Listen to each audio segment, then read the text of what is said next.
Star प्रवाहावरील लग्नानंतर होईलच प्रेम या मालिकेमध्ये मोठा ट्विस्ट आलाय।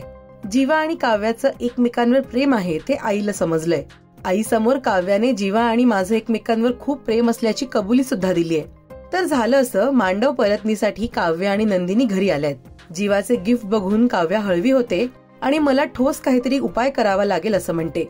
तिथे जीवा आणि पार्थ मोहितांकडे येतात, तेव्हा काव्या सासरी परत जायला नकार देते। आई तिला घरी तुला जावंच लागणार असं म्हणते आणि कपाटातून तिचं सामान काढायला जाते।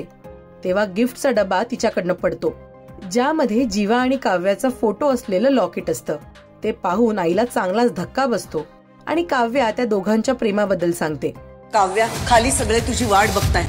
आता ताईनेही केलंय ना ऍक्सेप्ट। मी ताई नाहीये काव्या, मी त्या घरी परत जाणार नाही। पण तुला जावं तर लागेल बाळा, मी बॅग भरते। याचा अर्थ तू जीवावर? माझं आणि जीवाचं एकमेकांवर प्रेम आहे। आता आई बरोबर घरातील इतरांना सुद्धा याबद्दल समजेल का ते येत्या भागामध्ये असणार आहे। दरम्यान माहेरी गेल्यावर काव्य आणि आरुषी मध्ये वाद होतो, नंतर तो वाद मिटतो सुद्धा। त्या एकमेकींना मिठी मारतात। नंदिनी तिथे येत या मिठीमध्ये मला जागा मिळेल का विचारते, त्याला काव्या स्पष्ट नकार देते। नंदिनीने जीवाला घटस्फोट द्यायला दिलेला नकार आणि त्याचा राग काव्यानं धरून ठेवलाय।